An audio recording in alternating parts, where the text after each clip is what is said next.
Привет всем! Я сегодня хочу вам показать одна из моих самых любимых и самых вкусных, как по мне, итальянских паст. Это классика классикой, но это всем знакомая паста карбонара. И сегодня я вам покажу именно тот рецепт, который создавался много-много лет назад. Давайте начинаем. Наш первый шаг это, конечно, сварить макароны. Мы их просто ставим в горячую воду. В воде ставим морскую соль и варим до состояния аль денте.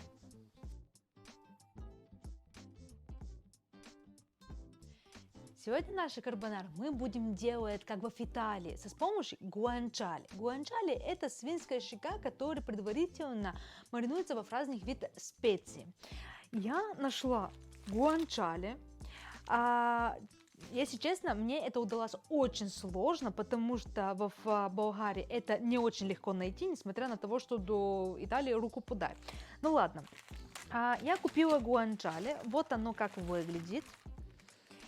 Это как бекон, только оно более жирное, и оно копченое еще, и оно имеет очень вкусный вкус и запах.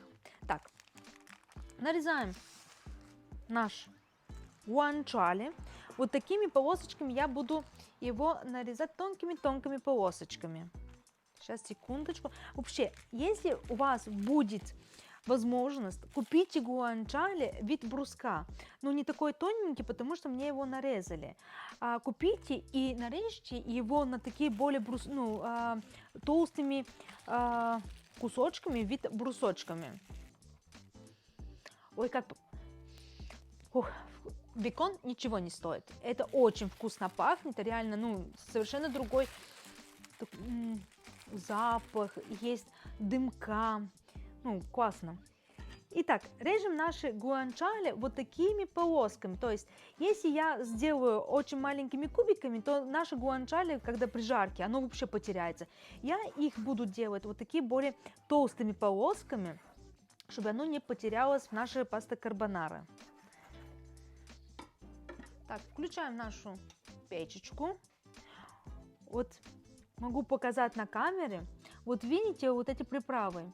Это уже с нашей гуанчали. Они так и шли. Здесь черный перец, тмин, чаще всего укроп сушеный может быть, либо базилик сушеный. То, что я слышала и читала.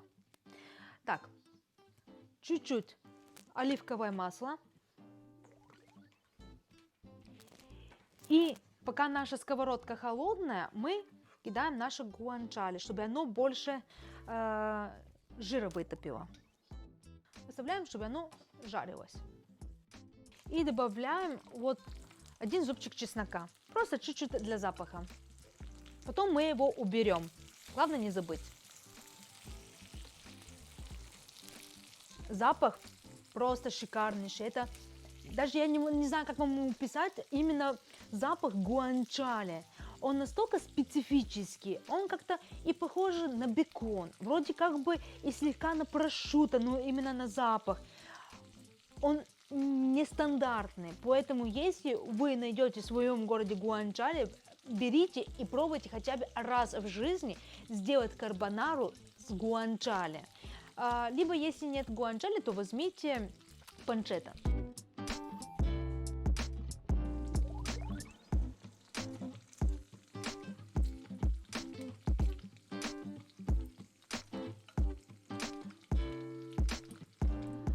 Пока наши гуанчали жарятся, я сделаю соус. Соус, я вам скажу, что когда я была в Италии, когда мне показали, как делается настоящая итальянская карбонара, я была в шоке, потому что она ничего общего не имеет с той карбонарой, которую мы готовим в наших странах. То есть мы используем сливки, мы используем только желток, не дай бог, чтобы белок там не свернулся, потому что, я уже говорила, у меня есть заведение, и есть такие фифи, которые приезжают, типа, ой, боже, там свернулся там белочек, пожалуйста, переделайте мне карбонару. То в Италии вообще они не разделяют ни желток, ни белок, они используют целое яйцо. И сегодня мы будем использовать яйцо и никаких сливок, потому что мы сливочный вкус будем получать за счет нашей гуанчали.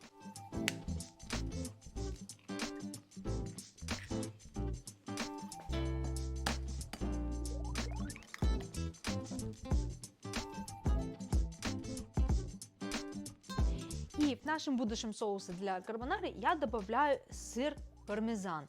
У меня 18-месячный, честно, ребята, я вам не советую 6-месячный пармезан. Да, он дешевый, но у него никакой вкус нету практически, он невкусный, достаточно он молодой. Если у вас есть возможность, то берите либо 12 как минимум, либо выше. Ну, конечно, самое круто, если у вас есть деньги, и вы можете себе купить и найти вообще в городе 24 либо 36 месяцев. Так, у меня 18-месячный, и я добавляю просто натертый пармезан к моих яйцам.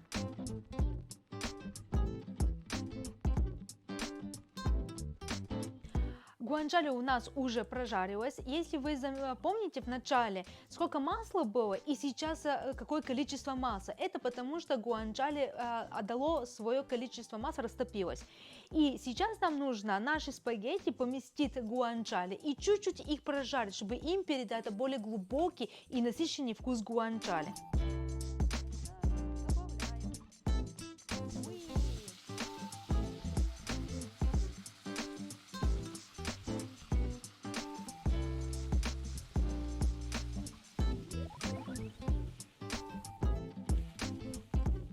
Я сняла наши спагетти с плиткой, чтобы они чуть остыли, ну чуть-чуть буквально, и чтобы яйцо просто не стало на вот такие как бы сопли. И вливаем наш яичный соус и мешаем. Наша паста готовая, и сейчас я хочу вам показать результат. Смотрите, у нас нету никаких сливки, но какой соус получился. Он очень такой кремовый и насыщенный. Вот смотрите, какой цвет у него. Сейчас будем пробовать. Наша карбонара готова. Прошло где-то 7 минут. За 7 минут у вас будет вот такая прекрасная карбонара.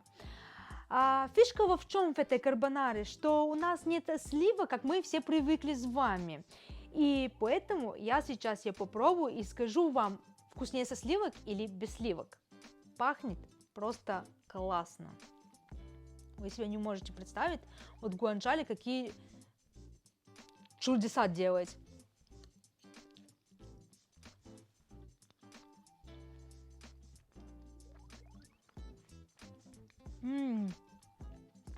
Еще раз попробую. Что могу вам сказать? Несмотря на то, что здесь сливки нету, у него есть вот такая сливочная нотка. Очень глубокий вкус вот именно гуанчжали. То есть с беконом, я много где ела карбонару с беконом, вкус совершенно не тот. Даже если это качественный, хороший, дорогой бекон, вот то, что вы почувствуете, если вы сделаете с гуанчжали, это просто вот тут Марс, а здесь Земля. Это разные вещи. Стоит ли заморочиться, найти именно вот этот вид мяса? Да, оно стоит. Если вы замечаете, вот здесь у меня ничего не свернулось, никакой белок, абсолютно ничего, у меня идеальнейший просто соус. Главное, чтобы вот когда вы вливали соус, это было не на горячей сковородке. Ребята, это реально, я не знаю, как вам объяснить, это очень вкусно.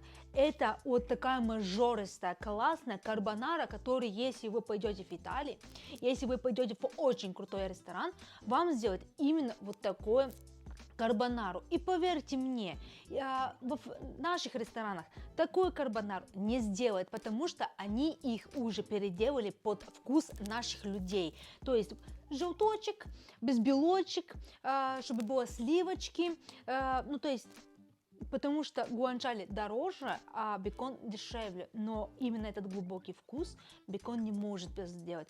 Поэтому подписывайтесь на мой канал, ставьте лайк, если вам понравился мой рецепт именно этой пасте. И увидимся до скоро. Пока!